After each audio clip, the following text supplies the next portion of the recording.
Olá, a paz do Senhor Jesus. Sou o pastor Oséias Celestino do Instituto Bíblico Aliança de Paz São Paulo e estamos aqui para a nossa aula de Pentateuco. Na verdade, faremos um relato apenas do livro do Gênesis. Para isso eu quero convidá-los a abrir comigo a sua Bíblia no livro do Gênesis, no capítulo 1, a partir do versículo 1, que diz assim a palavra do Senhor.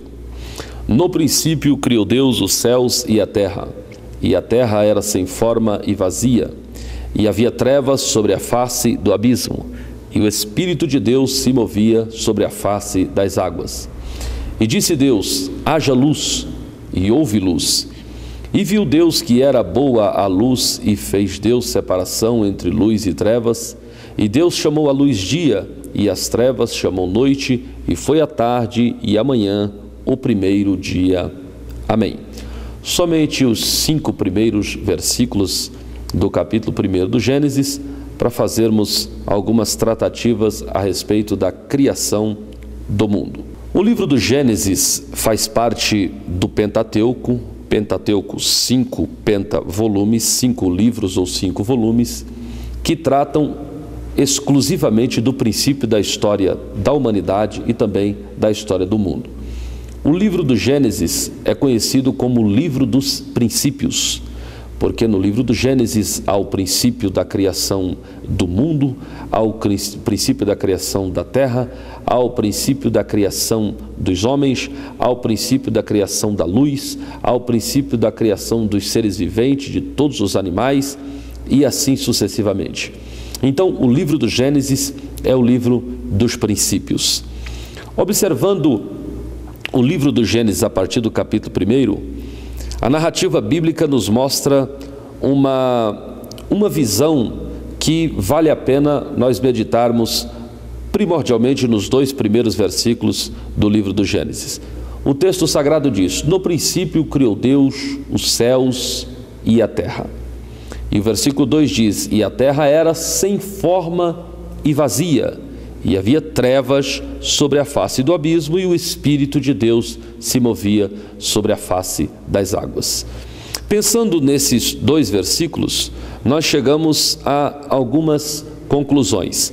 Antes de falar sobre as conclusões da variação que existe entre o versículo 1 e o 2º versículo do capítulo 1 do livro do Gênesis, é necessário que façamos uma análise do versículo de número 1, que diz: no princípio.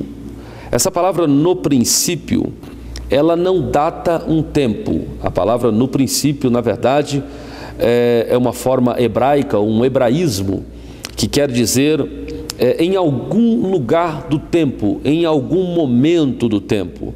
Esse hebraísmo, se traduzíssemos literalmente para o nosso português, seria algo mais ou menos quando vamos iniciar uma história que contamos para os nossos filhos e a gente diz: era uma vez um rei, ou era uma vez um reino, e assim por diante. Então esse termo, era uma vez, não data um ano ou um século que aquilo aconteceu. Então a expressão no hebraico Bereshit bara Elohim, ou no princípio criou Deus, não trata de um tempo especificamente, e sim de um ponto dentro do tempo. A algum momento da história criou Deus os céus e a terra. Ainda no versículo de número 1, na Bíblia não tem nada por acaso. Então no versículo de número 1 está estabelecida uma ordem de criação, e a ordem de criação descrita no versículo 1 é: no princípio criou Deus céus e terra. Então primeiro foram criados os céus e depois foi criada a terra. Está estabelecido, portanto, um princípio de criação. Ainda antes de falar da terra, eu gostaria de falar sobre essa criação dos céus. Esses céus criados não quer dizer apenas o lugar da morada de Deus, mas sim toda a constituição angelical. Afinal de contas, os anjos também são seres criados. O único que é eterno é Pai, Filho e Espírito Santo, a Trindade. Mas os anjos também são seres criados. De modo que, no princípio criou Deus os céus, está falando sobre a criação de toda a constelação angelical, sejam anjos, sejam querubins, serafins, trono, dominações, principado, potestade, o arcanjo e assim sucessivamente. Foram criado o espaço espiritual para que essas criaturas pudessem habitar. Muito bem, nessa criação espiritual de Deus, foi criado todos os anjos que conhecemos hoje, inclusive os anjos que caíram depois da queda. Mas ainda no capítulo de número 1 e o versículo 1, o texto sagrado diz: no princípio criou Deus os céus e a terra. Então essa criação da terra do versículo 1 traz uma diferença da terra do versículo de número 2. Veja comigo, versículo 2, o texto sagrado diz: e a terra criada no versículo 1, e a terra era sem forma e vazia, e havia trevas sobre a face do abismo, e o Espírito de Deus se movia sobre a face das águas. Então a terra criada por Deus, aquela do versículo 1, no princípio criou Deus céus e terra, essa terra criada por Deus, ela traz algumas características dessa terra. E quais são as características dessa terra? Primeiro, ela era sem forma. Segundo, ela era vazia. Terceiro, havia trevas. E quarto, estava em abismos. Então, uma terra criada sem forma, vazia, em trevas e em abismo, não parece ser uma forma normal da criação de Deus. Afinal, o Deus criador perfeito de todas as coisas não criaria uma terra sem forma, vazia, em trevas e em abismo. A Bíblia não se contradiz por ela mesma. Então a Bíblia responde à própria Bíblia. E o livro do profeta Isaías, ou o profeta Isaías, no seu livro, ele escreve uma expressão muito interessante. O profeta Isaías profetiza e diz o seguinte, que quando Deus formou a terra, ele não a formou vazia. Ponto. Se Deus não formou a terra vazia, logo a terra do versículo de número 2 é diferente da terra do versículo 1. Então entende os teólogos, e é um pensamento comum da comunidade teológica, de que há um espaço, um hiato muito grande entre Gênesis capítulo 1, versículo 1 e Gênesis capítulo 1 e o versículo de número 2. Nesse espaço entre versículo 1 e o versículo 2 do capítulo 1 do livro do Gênesis, há um espaço gigantesco, algo que pode tornar aí coisa de milhões de anos, bilhões de anos talvez. Vamos tentar explicar isso para você em rápidas palavras. Primeiro, quando Deus criou os céus e criou a terra, não a criou vazia. Então todos os elementos criados na terra, seja o mundo mineral, o mundo animal e o mundo vegetal, já existia, à exceção do ser humano. A terra não foi criada a princípio para o homem, até porque na criação dessa terra, o homem ainda era um projeto oculto de Deus, não existia homem ainda. A narrativa da criação da terra é uma narrativa muito anterior à narrativa da criação do homem, e nós vamos ver isso a partir de agora. Então, na primeira terra criada por Deus, a terra do capítulo 1 e do versículo 1, foi uma terra perfeita, criada com os seres animais, com os seres minerais, os vegetais e assim por diante. De modo que toda a cadeia que existe hoje na terra já existia, à exceção do ser humano. O ser humano ainda não existia, porque o ser humano era um projeto oculto de Deus. O homem ainda não existia. Então, porque o homem não existia, Deus constitui essa terra para ser a morada da sua dupla presença, porque Deus tanto é espírito, como Deus também é matéria. E Deus coloca aqui nessa terra um anjo para tomar conta aqui dessa terra.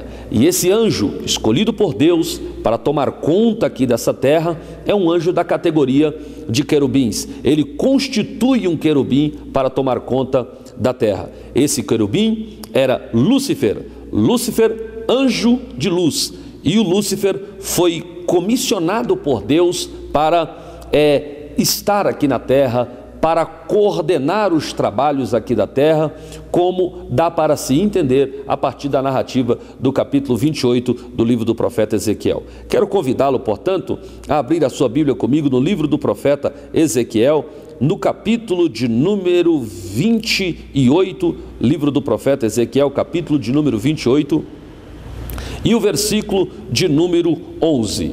Livro do profeta Ezequiel, capítulo de número 28 e o versículo de número 11. Então diz o texto sagrado, Ezequiel capítulo de número 28 e o versículo de número 11. Veio a mim a palavra do Senhor dizendo: Filho do homem, levanta uma lamentação sobre o rei de Tiro e dize-lhe: Assim diz o Senhor Deus, tu és o aferidor da medida, cheio de sabedoria, perfeito em formosura. Antes de continuarmos a ler o texto, é necessário que eu lhe explique o seguinte: a profecia dada por Deus ao profeta Ezequiel acerca do rei de Tiro é uma forma poética de Deus fazer uma tratativa acerca de Satanás lá no passado. Então a profecia ao rei de Tiro agora, na verdade Tiro é um tipo de Satanás. Deus está fazendo referência direta a ele, a Lúcifer, a Satanás. Perceba na continuação da narrativa bíblica: Estavas no Éden, jardim de Deus, toda pedra preciosa era a tua cobertura, a sardônia, o topázio, o diamante, a turquesa, o ônix, o jaspe, a safira, o carbúnculo, a esmeralda e o ouro. Então, antes de continuarmos, deixa eu lhes explicar uma coisa. Essa expressão estavas no Éden, jardim de Deus, não está falando ou se referindo ao Éden lá do jardim, onde estavam Adão e Eva. Esse Lúcifer aqui, ele estava no Éden terra, porque a palavra Éden no hebraico significa local da presença e do deleite de Deus. Então, naquela época, toda a terra era um Éden. Toda a terra era um Éden. Tanto que quando Deus vai plantar um jardim, o texto sagrado diz que o Senhor Deus plantou um jardim no Éden e não o jardim do Éden. Continuando, estava no Éden, era o lugar dele, toda a terra estava sob o domínio dele. Estavas no Éden, jardim de Deus, toda pedra preciosa era a tua cobertura. Essa palavra cobertura significa estar debaixo do domínio de. Então, todas as pedras preciosas estavam debaixo do domínio de Lúcifer. E eu tinha um pensamento equivocado quando eu lia esse texto, porque a ideia que me vinha à cabeça era a seguinte: que Deus constituiu Lúcifer aqui na terra, ele era o responsável aqui por organizar uma busca de pedras preciosas por todos os anjos que estavam à sua disposição. Então eu supunha que os anjos que estavam sob o domínio de Satanás, que naquela época ainda era o Lúcifer, o anjo de luz, os anjos que estavam sob o domínio dele saíam à busca de pedras. Essas pedras que tem na lista aqui: o ônix, a safira, o topázio, a sardônia, o diamante, o carbúnculo, a esmeralda, o ouro, eles saíam à busca dessas pedras. Ao final do dia, eles traziam essas pedras a ele, o Lúcifer. Ele era o aferidor da medida, o que fazia a conferência das pedras, que as avaliava, assim por diante, e depois ele deveria tomar essas pedras e direcioná-las a quem era dono delas. Deus era o dono de todas as coisas. Muito bem, mas nem tudo na Bíblia é literal, e é bom que você aprenda isso, porque esse texto ele não está tratando de modo literal. Os anjos não passavam o seu tempo aqui na terra, no Éden mineral, procurando pedras reais para serem ofertadas a Deus através da intervenção de Lúcifer. Não era bem isso. Toda vez que a Bíblia trata de ouro, de prata, de pedras preciosas, está se referindo a honras e glórias. Honras e glórias. Então, como é que esses anjos produziam honras e glórias que eram capazes de trazer ao Lúcifer e ele, então, oferecê-las a Deus? Vamos entender isso lendo a parte final do versículo de número 13. A parte final do versículo de número 13 diz exatamente o seguinte: a obra dos teus tambores e dos teus pífaros estavam em ti, no dia em que tu fostes criado, foram criados também. O que é que a palavra de Deus está nos ensinando acerca do Lúcifer? É que não existia música. A música era algo ainda não conhecido. E quando Deus cria o Lúcifer, Deus cria nele e com ele a capacidade de fazer música. Então ele era o responsável por fazer música. Aqui na terra ele comandava os outros anjos e faziam com que esses outros anjos produzissem honras e glórias, que eram as pedras preciosas, aqui representada no texto sagrado. Mas como é que ele fazia isso? Ele ensinava os anjos a adorarem a Deus, e enquanto os anjos cantavam, eles produziam honras e glórias. Até hoje, quando cantamos na casa do Senhor, quando louvamos o nome do Senhor, nós produzimos, enquanto cantamos, enquanto adoramos, honras e glórias ao nome do Senhor, que são representados aqui por essas pedras, inclusive pedras de valores diferentes uns dos outros, de modo que, às vezes, dentro de um mesmo conjunto, participando de um mesmo louvor, cantando no mesmo tom, nós somos capazes de produzir elementos diferentes, mais valiosos do que outros. Cantando o mesmo louvor, pessoas é capaz de produzir, por exemplo, carbúnculo, e outro produzir diamante. Essa diferenciação das pedras que eram trazidas representa também a diferenciação dos louvores e das honras e glórias que dedicamos ao Senhor nosso Deus. Muito bem, continuando o texto sagrado, o Lúcifer, então, ele era o responsável por receber essas honras e glórias produzidas pelos anjos, enquanto eles louvavam o nome do Senhor, e oferecê-la a quem era digno de toda honra, de toda glória, de todo louvor e de toda adoração, que era Deus. Entretanto, nessa prerrogativa do Lúcifer de oferecer o glória que os outros anjos produziam a Deus, foi aí que ele pecou. Vamos continuar a ler o texto para que você entenda melhor esta doutrina. Diz o texto sagrado: elevou-se o teu coração, versículo 16 diz o seguinte: na multiplicação do teu comércio encheram o teu interior de violência e pecaste, por isso te lancei profanado do monte de Deus e te fiz perecer, ó querubim, cobridor do meio das pedras afogueadas. Pela multidão das tuas iniquidades, pela injustiça do teu comércio, profanaste os teus santuários. Eu, pois, fiz sair do meio de ti um fogo que te consumiu e te tornei em cinza sobre a terra aos olhos de todos os que te veem. Então Lúcifer, nessa possibilidade de lidar com uma glória que não era dele, ele pecou. Ele começou a fazer comércio com uma glória que não era dele. Ele começou a fazer uso dessas honras e glórias que deveriam ser destinadas a Deus, fazer uso por conta própria. E neste mau uso das coisas que pertenciam a Deus, foi que corrompeu o seu coração e ele foi profanado. Ainda no capítulo de número 28, se voltarmos um pouquinho mais, a partir do versículo de número 3, o texto sagrado diz, ainda falando a respeito do Lúcifer: eis que tu és mais sábio do que Daniel, e não há segredo algum que possa se esconder de ti.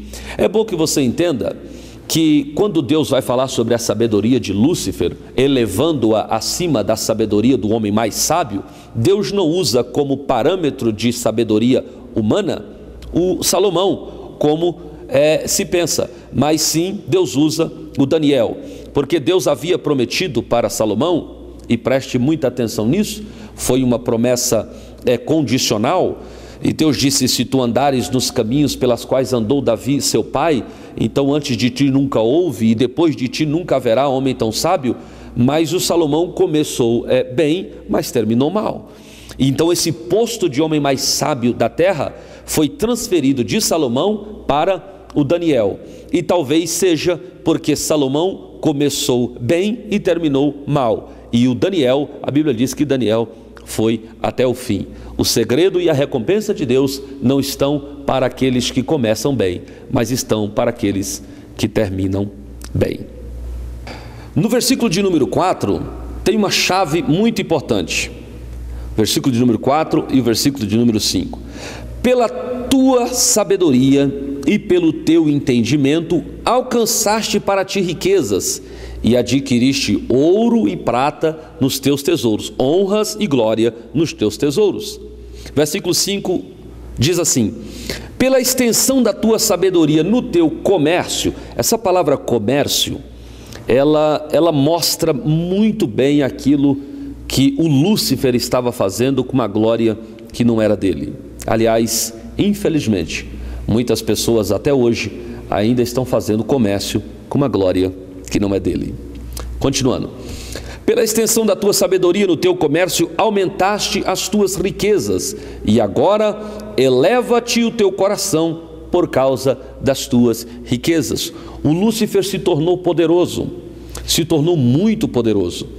Eu antigamente pensava um pouco sobre isso e me ocorria como é que um anjo que não era nem do mais alto escalão do céu, ele não era um anjo da categoria de trono, de potestade, de principado, mas era um querubim, ungido para proteger. Como é que um anjo querubim poderia induzir de forma tão pontual, de forma tão forte, a anjos de todos os escalões do céu, porque foram enganados não apenas anjos que estavam abaixo dele, ou na mesma condição de poderio que ele, mas foram enganados anjos de todos os escalões do céu. Nós veremos isso a partir do relato do irmão do Senhor Jesus, no seu livro,